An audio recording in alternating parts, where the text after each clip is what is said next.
Thank you for asking me along today. Pittwater, for those of you who don't know where it is, we're at the northern end of the northern beaches, and we're proud to say we've got 9 of the most beautiful beaches in Sydney, including Palm Beach and Avalon Beach. With Manly and Warringah councils, we form the Northern Beaches region, and along with Mossman, we make up the regional organisation of councils known as Shore Rock. The Northern Beaches, it's a good example of what an artist starts with before they set about creating their masterpiece, and that is a beautiful and lovingly prepared blank canvas. But I should probably clarify that bold statement, as Mossman, Manly and of late Warringah have put in place good active transport networks of footpaths and cycle paths, which many of their active commuters use daily. However, Pittwater really is still at that prepared blank canvas stage. And whilst we're beautiful, we have a very challenging geographical environment, which to move around we use our vehicles. We have given very little thought in the past and until recently to ever implementing any type of active transport. And some would say that's because the hills and bikes can't go up hills apparently. But the e-bike revolution is going to change that, I'm sure. In part, the public transport linkage is limited. We have one main bus route going north to south and very little going elsewhere. So we are dependent on our cars to get around. We also have a very limited bus school transport system where most children arrive and leave by the family vehicle, and that is our peak traffic hazards and our daily traffic jams, which are in and around our schools, which our residents are now tiring of very quickly and loudly. Yet we're an outdoor community, and we're very active at surfing and swimming, bushwalking, skateboarding. We have a beautiful coastal walk which was publicised at Walk 21, but our streets are empty. We don't have anyone walking on them, so much so that my son commented to me about the obvious lack of adults walking on our streets. So as Mayor, and seeing a slight shift, albeit slow, towards active transport, I set myself a challenge, and that was to get the people of Pittwater out of their vehicles and onto our streets. So the start of my challenge overlapped with 2 key events. First, I attended the Velo City Conference in Adelaide, which was a fantastic conference. So I went there to learn and hear about what other LGAs and countries were doing insofar as building cycle networks and active transport networks.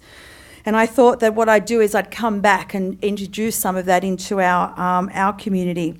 I learnt that cycling was growing as a form of commuting, with demand for better walking cycle networks increasing. I learned of strategies and solutions that did not include building expensive hard infrastructure, and learnt that you need to have evidence-based planning to change the way we use our community space to promote and encourage active transport.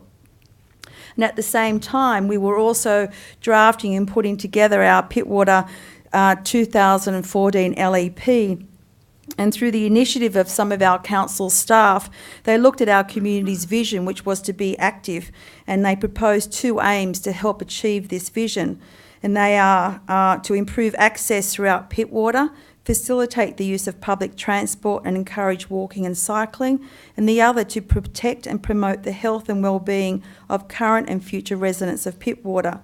And as you say, that's now law, it's in our LEP, and those aims are what I use as a platform to drive increase and seek increased funding for, and to drive a program through our community. So whilst the call for cycling infrastructure is only just starting, the call for better footpaths has certainly been getting louder over the past few years as vehicle traffic has increased in our area. Once our Sleepy Hollow has now been awakened by the increase in vehicle traffic, and walking along a grassy road reserve is no longer a joy with the speed of frequency of vehicles. And many of our residents no longer feel they can walk out of their homes with the confidence they once did. And I hear often the saying, I feel trapped inside my house and need to leave only via a vehicle. So my comment earlier about the blank canvas, I should explain, is that Pittwater was only recognised as a Sydney suburb in the mid-1950s, and prior to that it was a farming and holiday destination with very little real sustainable urban planning thought of or introduced. When the suburbs of Sydney in the early 1900s were building their footpaths and curb and guttering, Pittwater wasn't even thinking of being a suburb, let alone putting any hard infrastructure in. So now we're only starting to embark on that, but we're having to do it at a much greater cost that the suburbs did in the early 1900s. Which means it's slow. A historical point is also interesting, is that the very first cycleway in Sydney was in the Northern Beaches. It went from Manly to Bayview, and I think 1901 it was launched, and we had a historical bike ride to commemorate that link a few years ago. Unfortunately, we were trying to get the head-to-head bike race up, and we haven't given up on it, Mr. McNamara, but it's just going to take a little bit slower because of the demands in traffic management, and certainly along that corridor now, which is our main vehicle thoroughfare. So I knew I had to take the community along with me if I was going to try and spend a lot of our dollars on building some sort of active transport network in Pittwater. So we have a thing in Pittwater called Residents Action Association Design Groups, and I threw in 2 talk fests last year so I could bring to the table to our community some experts. And the first one I ran was on active transport, and I was lucky to have Peter McHugh as one of our speakers, and who came along and spoke to our community about the benefits of active transport. And what came out of that night, my objective wasn't just to share the thought with the residents, it was also to bring to our staff the tools that there's needed to build such a cycleway or such a network, because when you've had a staff who have just built stock standard footpaths forever and aren't cyclists, it's hard to sort of try and get them to come along and build something that's totally foreign to them. And also to show to the staff and to our councillors that our community want active transport, they want footpaths, they want cycleways. And on that night we heard not one person mention vehicle, not one person say, but what about our roads? Or what we did hear very loud and clear, and certainly our staff did and our councillors, was that our community want their walks and rides program delivered sooner, and they want it delivered using best practice. So the next thing I did was, with a local strategy in play, I then embarked on planting the active transport seed regionally through the role as president of Shawrock.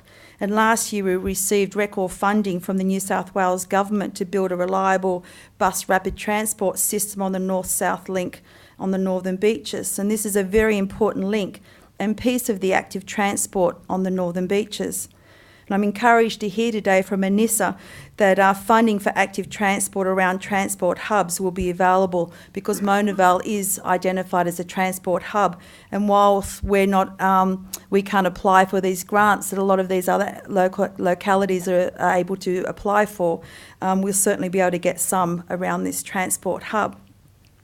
So bouncing off our plan, I sought to create an active transport link between the 4 Shawrock councils to enable residents to ride or cycle walk or cycle from one BRT stop to another rather than driving. And I've got to tell you, it wasn't easy to sit at a board meeting with people who have developed cycleways in their localities but couldn't see them as being commuter paths. They see them as only being recreational paths for their community, and they don't. And I even had one mayor say to me, our residents don't want to use them to commute on. They just want to use them as recreational rides. So anyway, I sort of kind of ignored all that, and I went ahead anyway, and the executive and I met with the Department of Transport, the Active Transport section, who were very welcoming to hear our plan to join up and connect the cycle paths of our 4 council areas so we could produce and improve a true active transport network along the Northern Beaches, that hopefully one day you'll be able to ride from Manly to Monavale safely and enjoy the ride and not fight through traffic. So Shawrock, our regional priority is for a modal shift to faster and more reliable public transport, and this is what we're advocating for now. And tomorrow we kick off the Monavale Place planning, And it's very exciting because you would have heard earlier today about streetscapes and the importance of streetscape and bringing people into planning, and that's what we're doing. We're moving away from the plan of management. It's clunky, it's expensive, and we're going to place planning and putting people at the forefront. And I've got to say, as I stand here now, it is the most exciting thing because today we have a sign in our Mona Vale Centre, and on one side it reads a transit precinct, and is promoting active transport in Pittwater. So Pittwater, our masterpiece, is starting to take shape, and I'm very pleased to say that I am making, and our community is making headway into building a true active transport network on the northern beaches. Thank you.